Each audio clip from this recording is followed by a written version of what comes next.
அனைவருக்கும் வணக்கங்க. Welcome to புஷ்பாவின் சமையல். எல்லோரும் எப்படி இருக்கீங்க? நல்லா இருக்கீங்களா? நாங்களும் நல்லா இருக்கிறேங்க. இப்போ குளிர்காலமாக இருக்குது. இந்த குளிர்காலத்துக்கு ஏற்ற மாதிரி நம்ம சமையல் செஞ்சு சாப்பிடணும். அடிக்கடி சளி பிடிக்கும், ஜுரம் எடுக்கும். அந்த நேரத்துக்கு நம்ம வீட்டில் இருக்கிற பொருளை வச்சு ஒரு மருத்துவம் நிறைந்த சமையல் செஞ்சு சாப்பிட்லாங்க. இஞ்சி ஒரு 1/4 கிலோ எடுத்துருக்கேன். உருளைக்கிழங்கு பெரிய சைஸாக ஒன்று எடுத்துக்கலாங்க. 10 வரமிளகாய், புளி நெல்லிக்காய் அளவு எடுத்து வச்சுருக்கேன். 1/2 ஸ்பூன் மெழுகு எடுத்து வச்சுருக்கேன். இஞ்சி தோலை சீவிட்டு இந்த சீவில் துருவி வச்சுக்கலாங்க.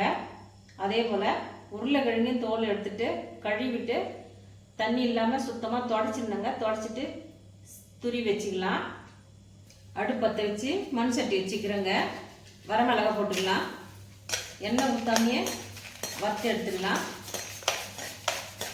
மிளகாய் நல்லா வறுபட்டுதுங்க. இப்போ எடுத்துடலாம். மெழுகு போட்டு வறுத்து எடுத்துக்கலாம்.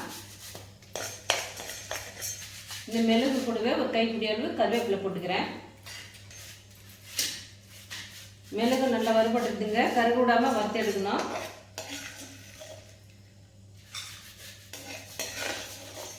வறுத்த பொருளை மிக்சி ஜாரில் போட்டு பவுடர் பண்ணிக்கலாங்க. சட்டி வச்சுக்கலாங்க.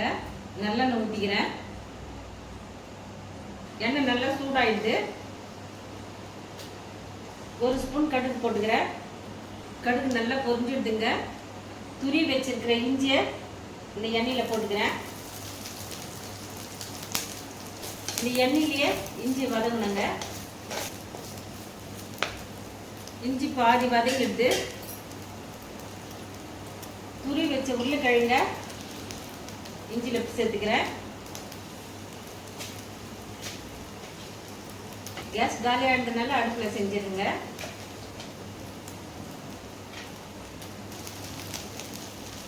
இது வெள்ளை புளிங்க. இந்த புளியில் கொஞ்சமாக தண்ணி சேர்த்து கரைச்சி ஊற்றிக்கலாம். இஞ்சி உருளைக்கிழங்கு நல்லா வதங்கி வந்துடுதுங்க. போய் எண்ணெய் பிரிஞ்சு வந்துடுது. இஞ்சிக்கு தேவையான சால்ட் போட்டுக்கலாம்.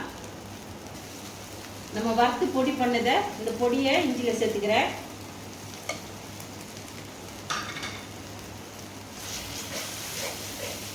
இஞ்சி துவையல் ரெடி ஆகிடுதுங்க. இப்போ இறக்கிடலாம். நல்லா குளிருக்கேற்ற உருளைக்கிழங்கு இஞ்சி துவையல் ரெடி ஆகிடுதுங்க. இந்த ரெசிபி உங்களுக்கு பிடிச்சிருந்தா நம்ம சேனலை சப்போர்ட் பண்ணி லைக் பண்ணுங்கள், ஷேர் பண்ணுங்கள், கமெண்ட் பண்ணுங்கள், சப்ஸ்கிரைப் பண்ணுங்கள். மறக்காமல் பக்கத்தில் இருக்க பெல் பட்டன் கிளிக் பண்ணிடுங்க. தேங்க்யூ.